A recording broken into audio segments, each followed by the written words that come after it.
guessing this is going to be a new video. So today is Wednesday, December 2nd, and the reason that's significant is because it's the first day post-lockdown, first day that all the shops are allowed to reopen and continue business as usual. And so today we are finally opening the shop, well, kind of. You can probably tell I haven't perked up much since the last video. I think the last video I was telling you that I'd sort of I'd had enough of the project and wish I'd never got involved in it and all that. Like saying, despite people's generosity and kindness, which is what this entire project's built on, it wouldn't exist without that. And it makes me feel bad for saying it. It's been so stressful, especially this past month, this second lockdown, that even though I'm here now and it looks amazing and it's ready, and I've had people coming in and visiting, looking at the place and saying, oh, it's amazing, it looks well good and it's got loads of potential. I'm still not excited about it, and the reason is, the point of this project was to make money for the foundation, so that we could do independent research and not be reliant on grant funding and things like that. But this past month, this second lockdown, our original opening date was the 6th of October, I think. And so we've been planning that all the way through September, and we didn't anticipate a second lockdown. Maybe we should have done, but we didn't. And so when it kicked in, we was completely unprepared for it, not just mentally, but financially as well. So this last month, sitting around doing nothing, we've just been hemorrhaging money, still got bills to pay, even for just sitting here. And so this project has now changed from an exercise in trying to make money for the foundation into trying to just pay our debts off, because we're in like £4,000 worth of debt already, and we've got like 200 quid in the bank, genuinely. So when I open them shutters in a few minutes and start letting people in, all the money that comes in to the till, it's just going towards fending off bankruptcy, and it's not really doing anything for the foundation. And funnily enough, that's not very doesn't fill me with optimism. It's not very motivating, and so that's why I'm still a bit grumpy, and explains why I'm not particularly excited. I suppose I'm relieved. That's the most positive it gets, is I'm just relieved that it's finally here. But I'm just weary more than anything, and it's just all made me realise how little control I have over this situation.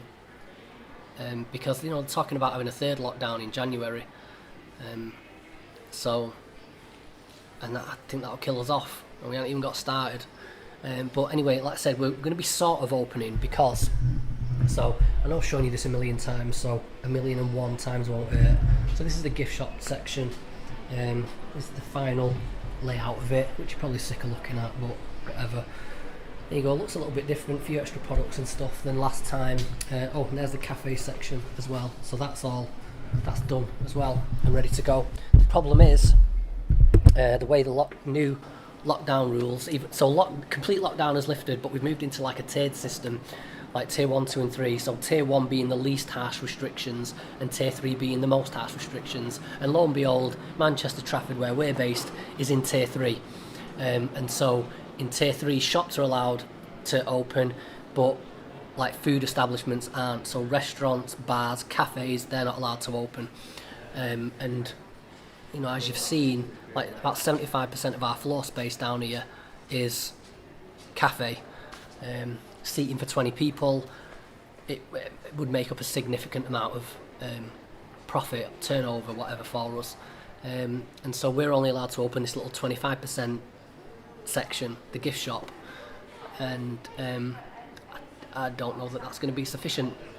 So again, it's bittersweet.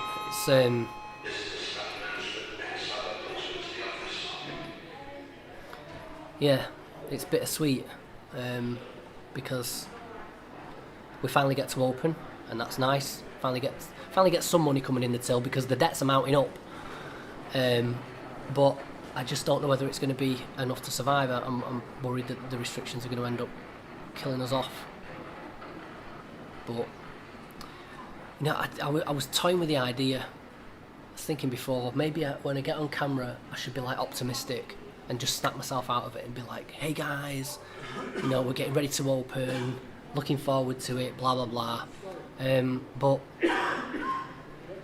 that'd be disingenuous because that's not how I'm feeling. I'm just feeling like, okay, lockdown's lifted, let's open the doors, let's see how it goes, and that's about as positive as it gets. I hope that'll turn around. I'm hoping that by the time I record the next video, it's like, wow, things are actually working out for us, we're catching up on our debts, and maybe everything's going to be okay.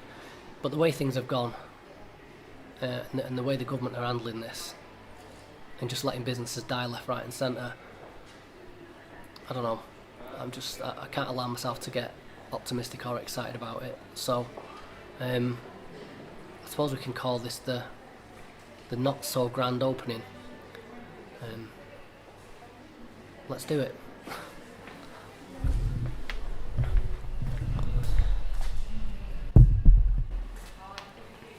I have to say, this really wasn't how I imagined this, but it is what it is.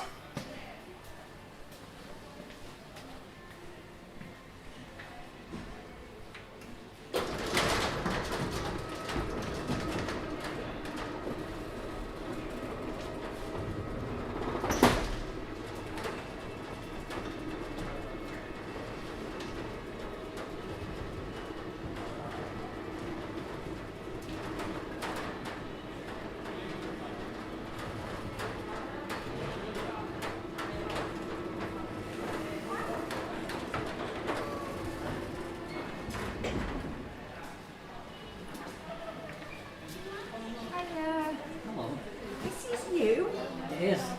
You're our first official. Oh, I need to get my mask on. You're our first ever official potential customer. And are you serving? What are you serving? We're not allowed to open this section for now. It's just the gift shop for now. But what it will be eventually, it's a self-serving indulgence cafe. Right, folks. So it's the day after opening day.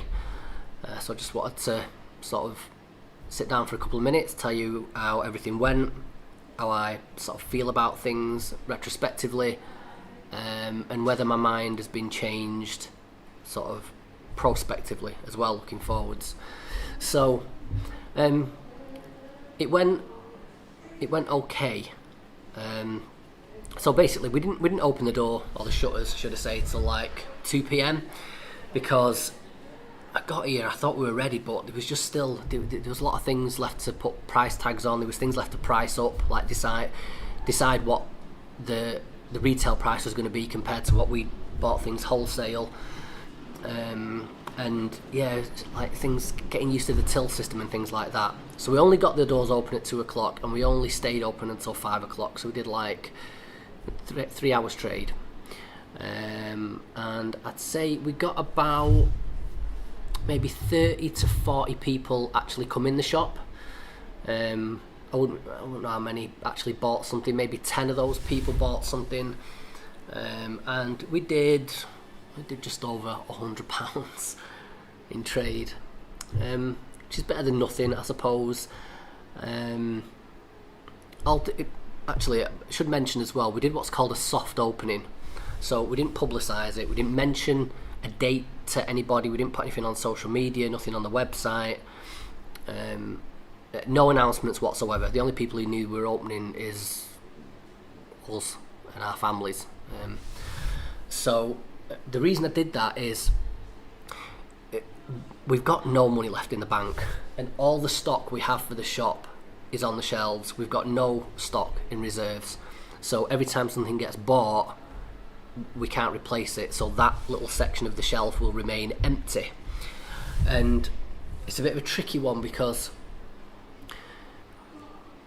I mean, I know it's unlikely, we're only a little shop still in tier 3 lockdown. It's not like a a new Virgin Media store opening in the 80s where like hundreds of people are going to show up to it.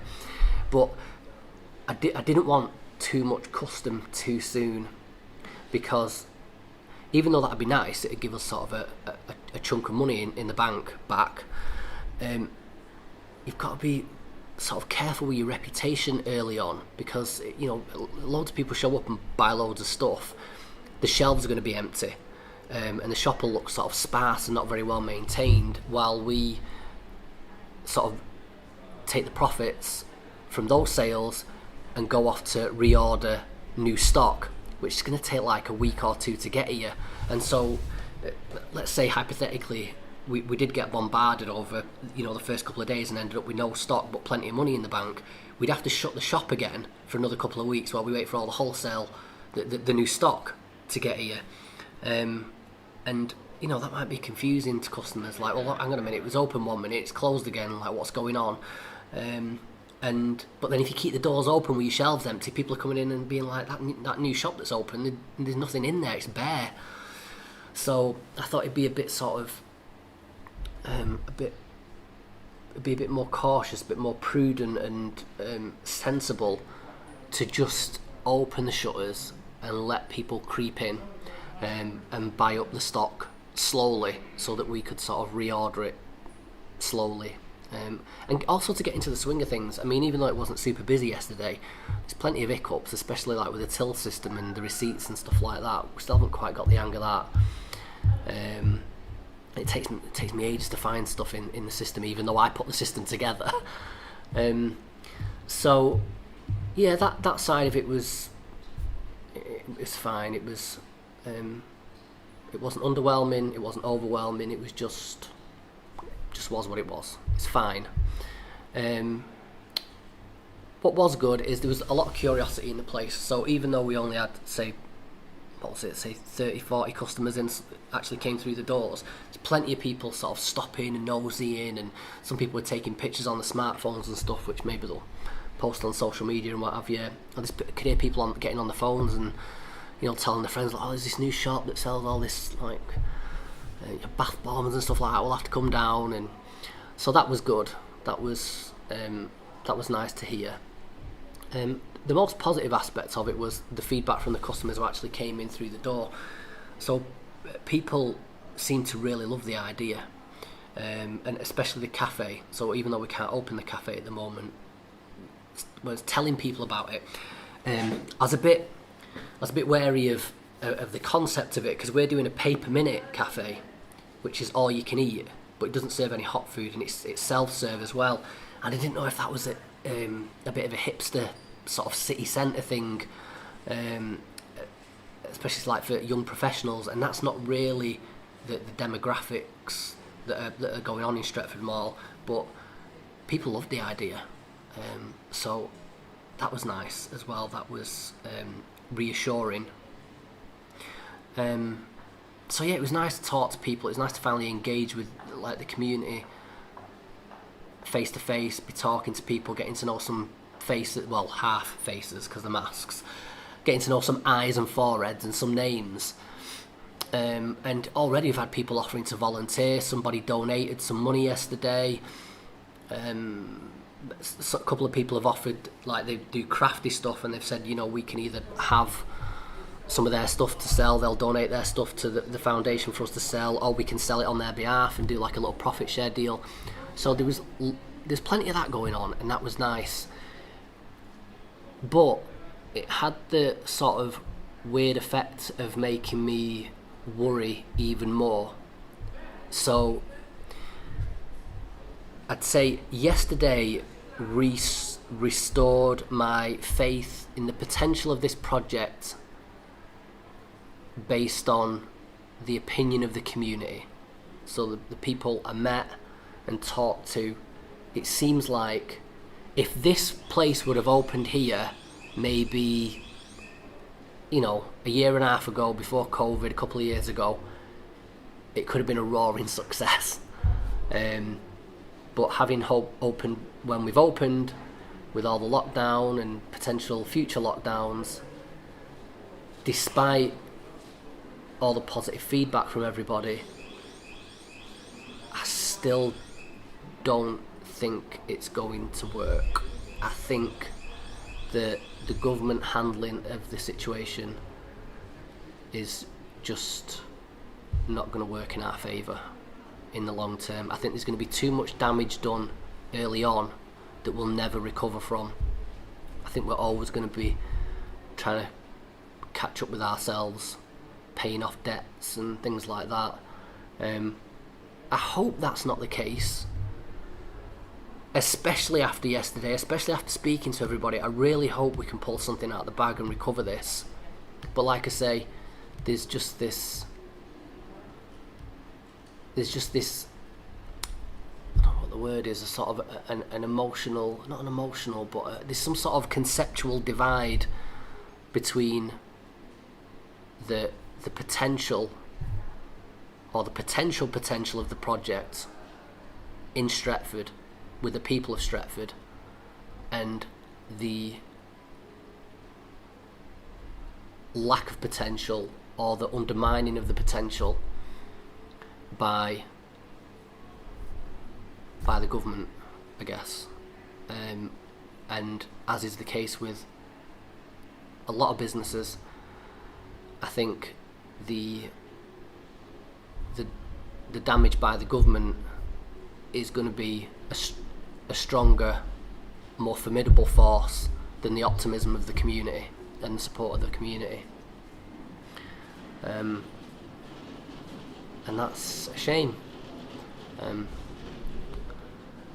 The one thing I suppose it has made me think is that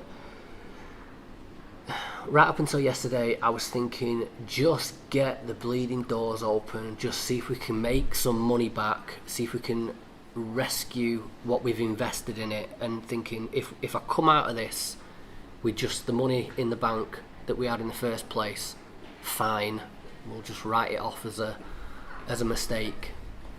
It was sort of purely a damage control mindset, whereas now I still think that's the most likely scenario. However, as long as I'm here, I am going to try and enjoy it. I'm going to try and enjoy talking to people and learning about people, meeting new people, and seeing what the crack is with Trafford and Stretford. And yeah, like I say, I really hope I'm wrong. This is one instance where I would be extremely pleased to have been completely off the mark, completely misplaced pessimism, and look back on this video in a few months or next year and go, wow, you were real wrong about that, like look where we are now. But I don't know, it just feels like wishful thinking. But like I say, I intend to enjoy the process for the next few months, or however long it lasts. So anyway, I'm going to wrap this up. So that the point of this little vlog series was just the refurbishment of this space, opening the doors, starting a new business. I'm not going to be vlogging about the day-to-day running of it, so I'll leave it there. If you've got any interest in the project, keep up with it on social media, with the retreat, mental health, gift shop and cafe on Facebook. We're posting stuff there. But for now, thank you for watching. Let's see how it goes. Oh, and like I always say, let's crack on, eh?